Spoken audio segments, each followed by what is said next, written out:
This isn't a video I expected to make. It would be so much easier if I could just say Sandals Royal Barbados is a wonderful resort and everything is perfect. But I can't. Instead, this is a resort I don't want to come back to. And here's why. Hello fellow travelers, this is Ken from Ken Travels 360, coming to you today from Sandals Royal Barbados.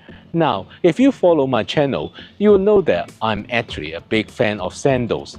My previous days at Sandals Grand St. Lucian, Sandals Grand Antigua, Sandals Montego Bay, and Sandals Royal Bahamian have all been memorable.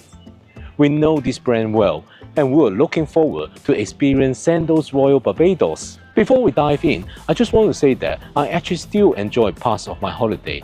I know I'm privileged to be able to holiday here, so please understand that I don't feel entitled or nitpicky. My intent with this video is to share our experience so that you can decide if this resort is worth your time and money.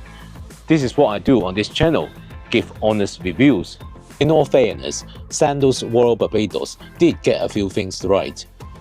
We booked a cup-level room, and when we arrived, we were genuinely impressed. The room is beautiful, with a soaking tub on the balcony. Despite what I read in online forums about housekeeping issues, we actually got our room serviced daily, and the mini fridge was restocked each day too, so no complaints there. But Sandals Royal Barbados sits right next to an older Sandals properties, Sandals Barbados, allowing guests from either resort to use the facility at both. This gives you access to 21 restaurants, which is an impressive range of dining options. Most dinner venues have delicious food and great service, so that's a definite win for this resort. So you might be wondering, what's my beef with this place?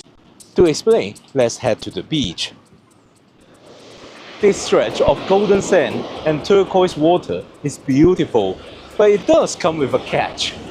The resort is on the south coast of Barbados, where the sea is often a bit rough.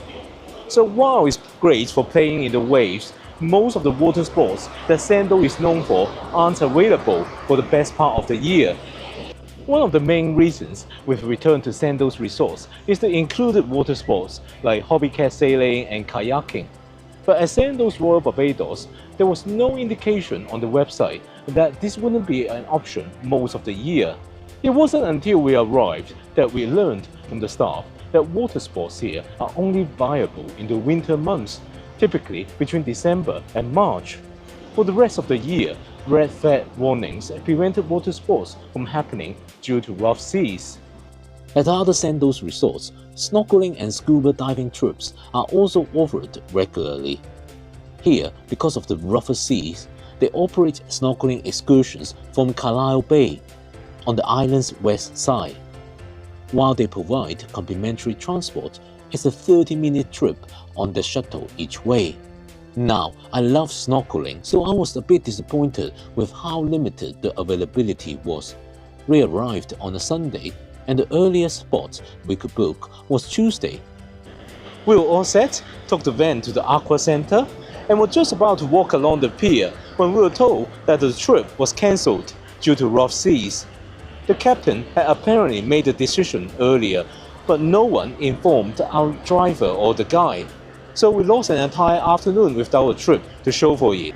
By the time we got back to the resort, most remaining snorkeling trips were fully booked, although we did manage to secure one on our second to last day. However, many other guests weren't as lucky and missed out entirely. For what it's worth, when the snorkeling trip did happen, it turned out to be a great experience. The guided excursion took us to two of the shipwrecks at Carlisle Bay Marine Park. The wrecks are shallow enough that you can clearly see them from the surface, which was really cool. In addition, we were also able to spot some of their famous sea turtles in the area.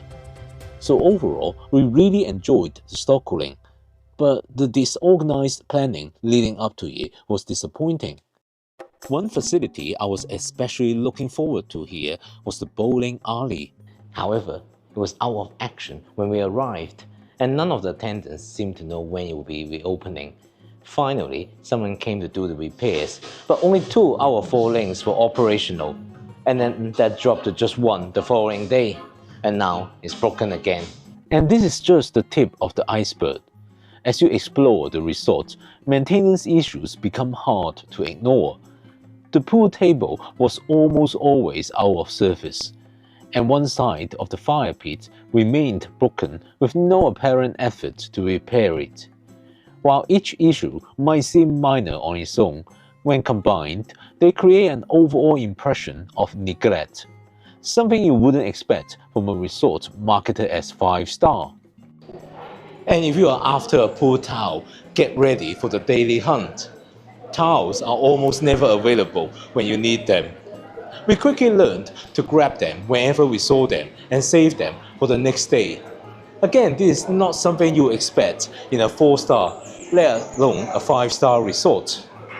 All of this might drive you to the bar, but there you will find some of the least friendly staff I've encountered at Sandals.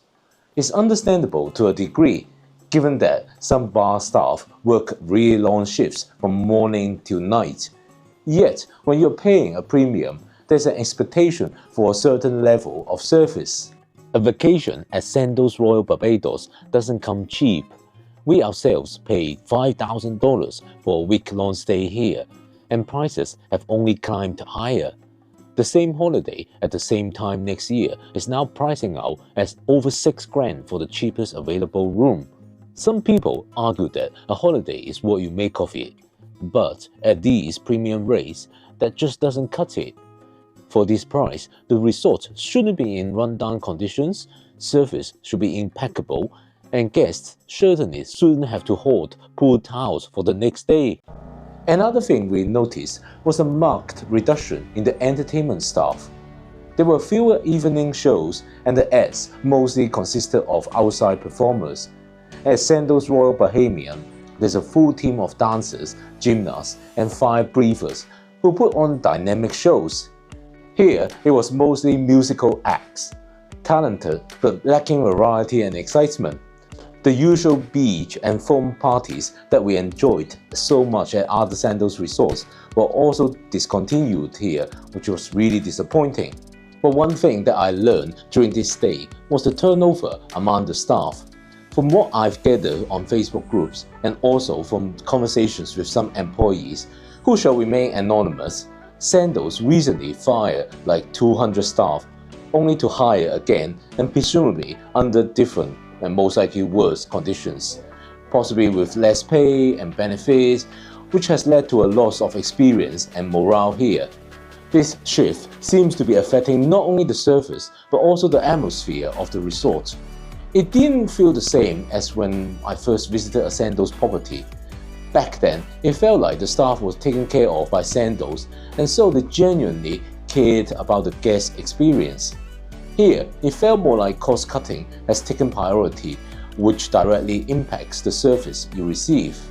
Before this trip, we had planned to use the on-site booking discounts for another Sandals stay. But now, I'm unsure if we will return to Sandals at all, and we definitely won't return to Sandals Royal Barbados. In summary, if you're looking for a quiet escape with good food, you may just enjoy this resort. However, if you are like me and look forward to the activities and events, then I think it will fall short for you. I enjoyed some relaxation, yes, but I didn't expect to spend most of my holiday lying by the pool or beach. For me, cruisings offer much better value and entertainment. Well, I hope you find this review helpful, especially if you're considering a stay here. I've also put together a resort tour video, so check that out if you're interested in seeing more. Please subscribe for more honest travel reviews, and I will see you next time. This has been Ken from Ken Travel 360. Ciao for now.